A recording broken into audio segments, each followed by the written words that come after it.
अस्सलाम वालेकुम dear students, मैं हूं आपका इंस्ट्रक्टर आतिफ नसीम और ये है आपका YouTube channel science made sensible.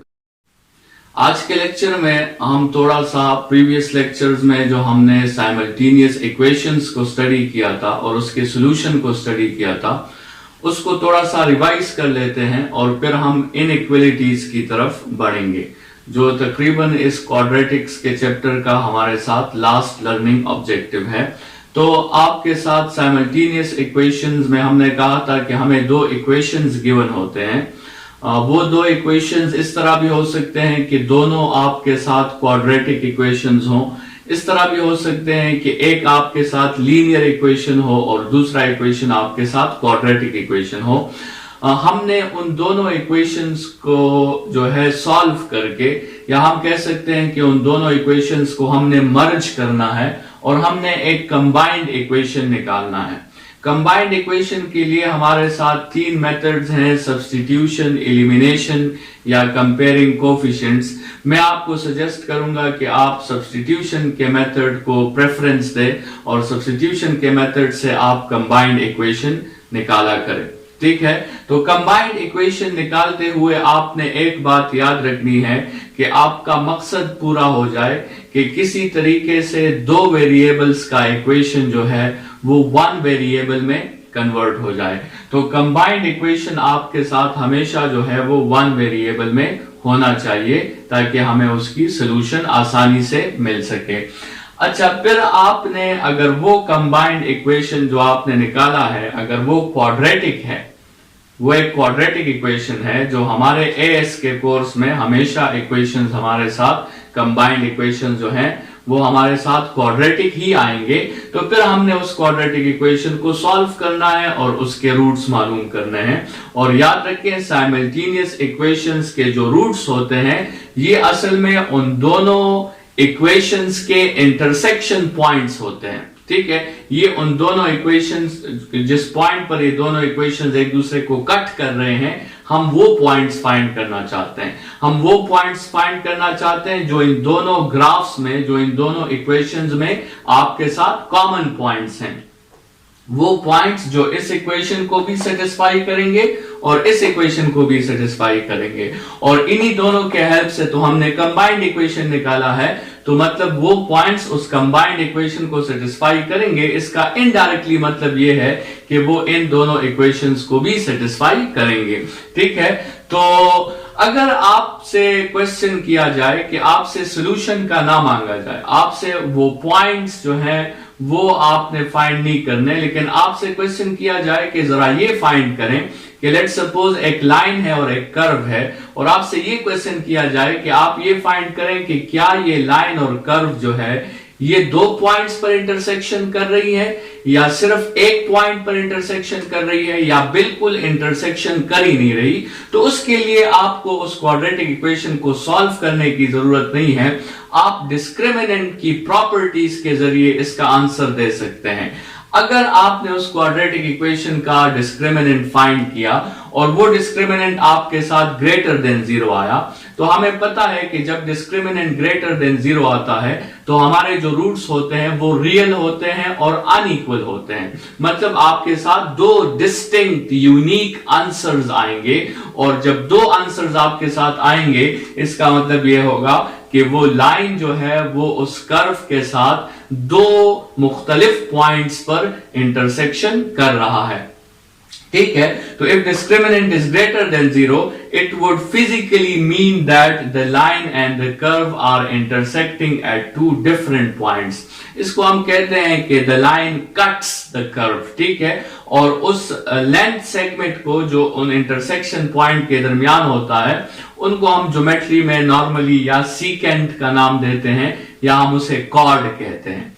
अच्छा, अगर डिस्क्रिमिनेंट आपके साथ जीरो आ जाए तो हमें पता है कि जब डिस्क्रिमिनेंट जीरो हो तो फिर क्वाड्रेटिक इक्वेशन का सिर्फ एक आंसर होता है, इक्वल रूट्स होते हैं, रियल एंड इक्वल रूट्स होते हैं। तो इसका मतलब ये होगा कि यहां पर ये लाइन जो है सिर्फ टच कर रहा है ग्राफ को, सिर्फ एक पॉइंट पे उसे टच कर रहा है, और हम इसे कहते हैं कि the line either touches the graph और मीट्स द ग्राफ, ठीक है। और इस लाइन को फिर हम टेंजेंट कहते हैं। Tangent is a line which only touches a graph और a curve at a particular point, ठीक है।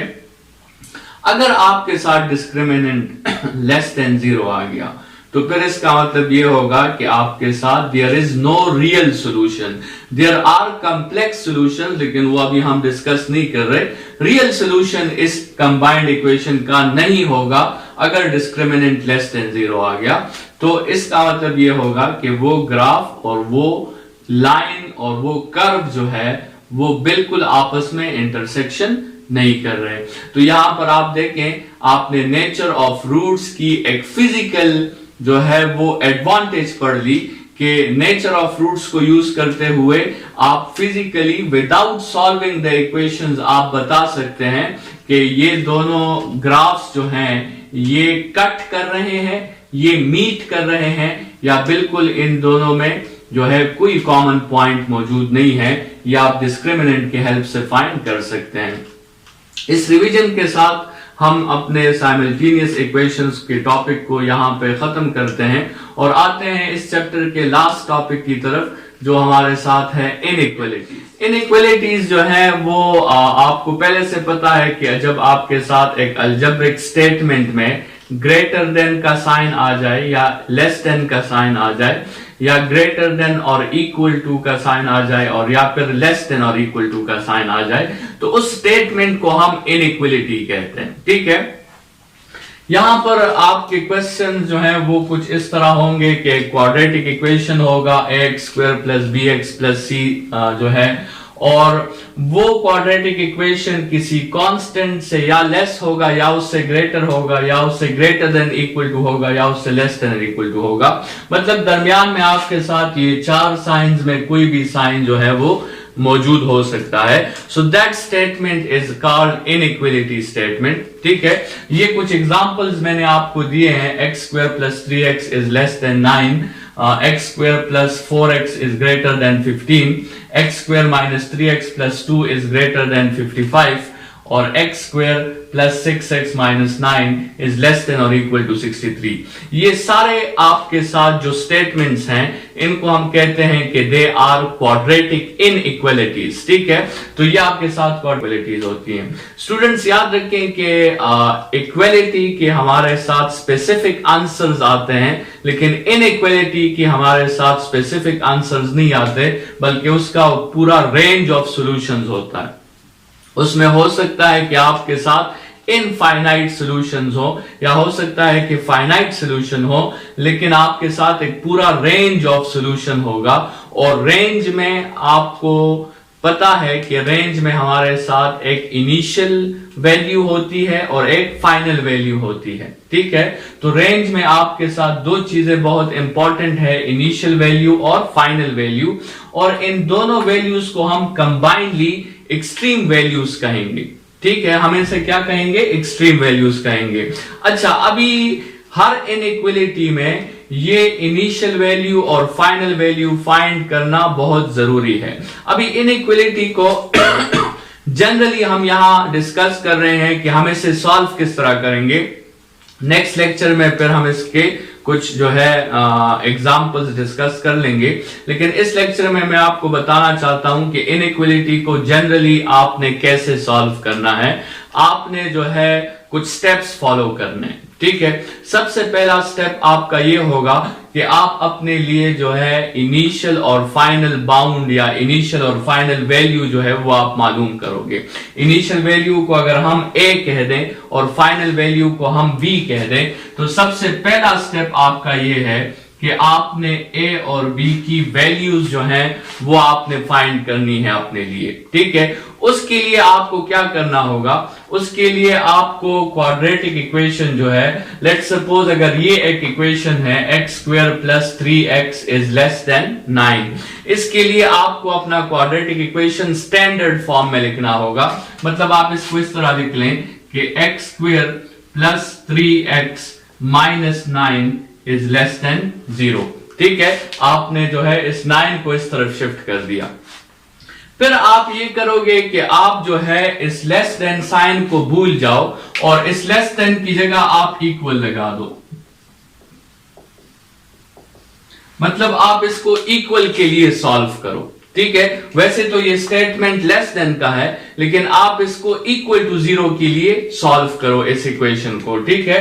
देखें, दोबारा समझें, आपने किसी क्वाड्रेटिक इक्वेशन को स्टैंडर्ड फॉर्म में लिखने की कोशिश करनी है, मतलब एक साइड पे आपने 0 लाना है, और जब 0 आपके साथ आ जाए तो वो क्वेश्चन अगर ग्रेटर देन का हो, लेस देन का हो, या ग्रेटर देन और इक्वल टू का हो, या लेस देन और इक्वल टू का हो, इन चारों सिंबल्स में कोई भी सिंबल लगा हुआ हो, आपने उस सिंबल को हटाकर उसको इक्वल के लिए आपने सॉल्व करना है, ठीक है। आपने उस इक्वेशन को इक्वल टू 0 के लिए सॉल्व करना है, और जब आप उस इक्वेशन को इक्वल टू 0 के लिए सॉल्व करेंगे तो आपके साथ x की 2 वैल्यूज आ जाएंगी, ठीक है। क्योंकि ये क्वाड्रेटिक इक्वेशन है और क्वाड्रेटिक इक्वेशन के जनरली 2 आंसर्स आते हैं, तो आपके साथ x की 2 वैल्यूज आ जाएंगी। इस एक वैल्यू को हम a कहेंगे और दूसरी वैल्यू को हम b कहेंगे, ठीक है। तो ये आपके साथ फर्स्ट स्टेप है, आपने अपने लिए इनिशियल वैल्यू और फाइनल वैल्यू फाइंड करनी है।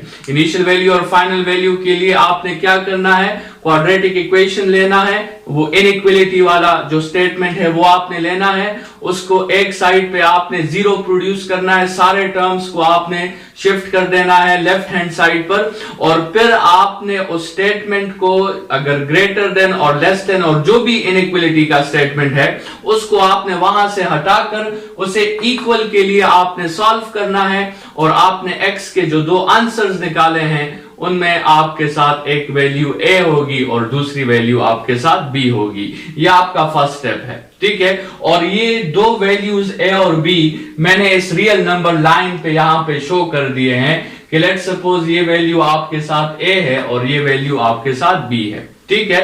अच्छा, अभी आपके साथ 2 सॉल्यूशंस हो सकते हैं, या तो हमारा रेंज जो होगा वो ये रेंज होगा, a से लेकर b तक जितनी भी वैल्यूज हैं हमारे जो आंसर्स होंगे वो इस रीजन में होंगे, बिटवीन a एंड b, ठीक है। तो अगर ये आंसर है हमारा, तो ये आंसर हम इस तरह लिखेंगे कि x और x जिसको हम सॉल्व करना चाहते हैं, it belongs to this interval, it belongs to a and b, it belongs to all the real numbers between a and b, ठीक है। और यहां आप इस तरह लिख सकते हैं कि a is less than equal to x less than equal to b, मतलब ये इंटरवल आपके साथ है। और दूसरी पॉसिबिलिटी ये है कि x के आंसर्स इस इंटरवल में ना हो बल्कि वो इस इंटरवल में हो, ठीक है। मतलब x की वैल्यू आपके साथ a से लेस हो या फिर b से ग्रेटर हो, ठीक है। तो इसको आप इस तरह लिख सकते हैं कि x is less than equal to a और ग्रेटर देन और इक्वल टू b, ठीक है। या इसको आप इंटरवल्स के फॉर्म में इस तरह लिख सकते हैं कि -∞ से लेकर a तक और फिर b से लेकर इंफिनिटी तक, और फिर इन दोनों सेट्स का हमने यूनियन ले लिया है ताकि ये दोनों सेट्स आपस में कंबाइन हो जाए। अच्छा, ये पता आपको कैसे चलेगा कि आंसर इस रीजन में है या आंसर इस रीजन में है, ठीक है।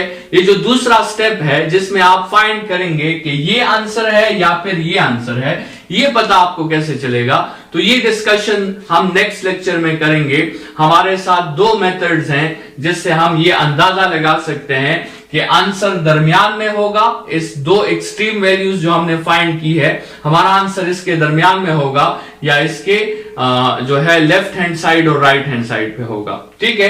दोनों में आंसर नहीं हो सकता, या ये पॉसिबिलिटी होगी या फिर ये पॉसिबिलिटी होगी। और इसके लिए हमारे साथ 2 मेथड्स हैं, एक हमारे साथ न्यूमेरिकल मेथड है और दूसरा मेथड हमारे साथ ग्राफिकल मेथड है। दोनों मेथड को हम नेक्स्ट लेक्चर में एग्जांपल में डिस्कस करेंगे। इस लेक्चर के लिए इतना ही। Thank you students.